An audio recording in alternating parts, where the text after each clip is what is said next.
বন্ধুরা, আজকে তোমাকে বলবো যে আমাদের দেশ আগে না ধর্ম আগে।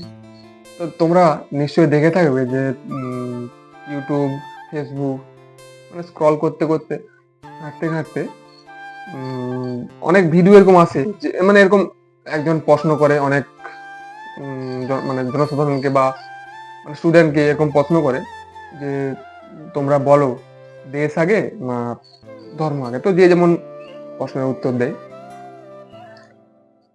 তো দেখো এখানে আমরা এবারে আজকে জানবো যে দেশ আগে না ধর্ম আগে। তো এমনই অনেক প্রশ্ন আছে, মানে প্রশ্ন মানে ফেসবুকে বা ইউটিউবে মানে অনেকেই করে যে তোমার যদি দেশে হামলা হয় তখন তুমি কাকে বাঁচাবে, দেশকে বাঁচাবে না ধর্মকে বাঁচাবে। তো এখানে তোমাকে বলে দিই যে ধর্ম বলতে জিনিসটা কি। ধর্ম হচ্ছে হিন্দু ধর্ম, মানে হিন্দু ধর্ম, মুসলমান ধর্ম, শিখ ধর্ম, বৌদ্ধ ধর্ম, জৈন ধর্ম, এগুলা কোনো ধর্ম নয়। ধর্ম হচ্ছে যেমন আগুনের ধর্ম কি না পোড়ানো, সেটা ধর্ম। সে সেই ধর্মটা পালন করে। ধর্ম এইটাই, মানে যাকে যে জিনিসটা দিয়েছে সেটা হচ্ছে সে দায়িত্ব পালন করবে। যেমন জলের ধর্ম কি, সে তার ভেজানোর দায়িত্ব জলের ধর্ম, এটা হচ্ছে ধর্ম। মানে একজন, দেখো, যখন একটা জুতা, তার ধর্ম কি না তার সে সবসময় পায়ে থাকবে, সে যখন নিচে মানে মাথার উপরে উঠে যাবে তখন সেটা অধর্ম হবে। এটাই হচ্ছে ধর্ম। ধর্ম কোনো মানে মুসলমান, হিন্দু, বৌদ্ধ, জৈন এরকম এগুলা কোনো ধর্ম নেই। ধর্ম হচ্ছে, বললাম ধর্মকে, যে একটা আগুনের ধর্ম কি না পোড়ানো। সে যদি ধর্ম পালন না করতে পারে তাকে আর আগুন বলা যাবে না। আর জলের ধর্ম কি, সে সে কি করে সবাইকে ভেজায়। সে যদি তার ধর্ম পালন না করতে পারে তাহলে তাকে সে সে ধর্ম থেকে বিচ্যুত হয়ে যাবে, তাকে আর জল বলবো না। এটা হচ্ছে ধর্ম। তো তখন আমাদের ধর্ম কি হবে, দেশে যখন হামলা আসবে তখন আমাদের ধর্ম কি হবে, আমাদের ধর্ম হবে দেশটাকে বাঁচানো। বুঝতে পারছো, তখন আমাদের ধর্ম কি হবে না, তখন আমাদের ধর্ম হবে দেশটাকে বাঁচানো, সেটাই আমাদের ধর্ম হবে। যখন মহাভারতে পাণ্ডবরা আর কৌরবরা তো ছিল, কৌরবরা পাণ্ডবরা মানে অত্যাচার করতো, তখন শ্রীকৃষ্ণ তো পাণ্ডবদের দলে ছিল, তখন ভগবান ধর্ম স্থাপন করেছিলেন।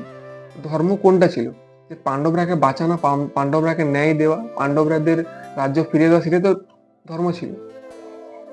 দেখো ভগবত গীতা যখন জ্ঞান দিয়েছিলেন ভগবান, তখন কোনো মানে একটাই ধর্ম ছিল, সেটা তো সনাতন ধর্ম, ভাগবত ধর্ম, মানে ভগবানের জনসাধারণ ভগবানের পথে মানে পথে চলা, উম, এবং ভগবানের নাম সংকীর্তন করা, ভজনা করা, সাধনা করা, এটা হচ্ছে ভাগবত ধর্ম। তখন একটা ধর্ম ছিল, সেটা হচ্ছে ভাগবত ধর্ম, সনাতন ধর্ম।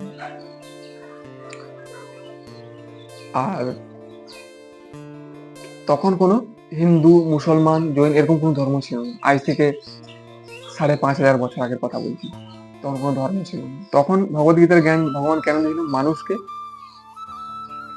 ভালো পথে, ভালো দিকে যাওয়ার জন্য, ভালো পথে ভালো দিকে যাওয়ার জন্য, ওই জন্য ভগবদ্গীতার জ্ঞান দিয়েছিলেন। আজ সেটা হিন্দুদের ধর্মগ্রন্থ হয়েছে, ঠিক আছে, কিন্তু আজকে 5,500 বছর আগে কোনো ধর্ম ছিল না, একটাই ধর্ম ছিল। তো ওই জন্য ধর্ম বলতে মুসলমান ধর্ম, জৈন ধর্ম, বৌদ্ধ ধর্ম, এগুলা কোনো ধর্ম নয়। ধর্ম বলতে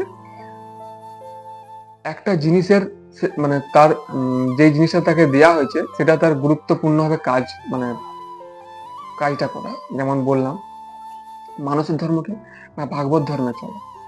ভাগবত ধর্ম তোমরা কি বললাম, যে ভগবানের প্রতি ঐকান্তিক ইচ্ছা থাকবে জানার, ভগবানকে, পরম পুরুষকে, এবং তেনার সাধনা করা, ভজনা করা। তো এটা হচ্ছে ভাগবত ধর্ম। তো ওটাই, যে তখন যদি দেশে হামলা আসে তখন আমাদের ধর্ম হবে দেশটাকে বাঁচানো। এটাই আমাদের ধর্ম। পরম পুরুষের নাম করে, পরম পুরুষকে ডেকে মনে শক্তি এনে তখন আমাদের দেশকে বাঁচানোই হবে আমাদের ধর্ম। তো এইটাই আজকে বলার ছিল বন্ধুরা। তো ভিডিওটা কেমন লাগে তোমরা নিশ্চয়ই জানাবে। তো আজকের মতন এখানে পরের ভিডিও তোমার সঙ্গে আরো দেখা হচ্ছে। সবাইকে ধন্যবাদ। রাধা রাধা।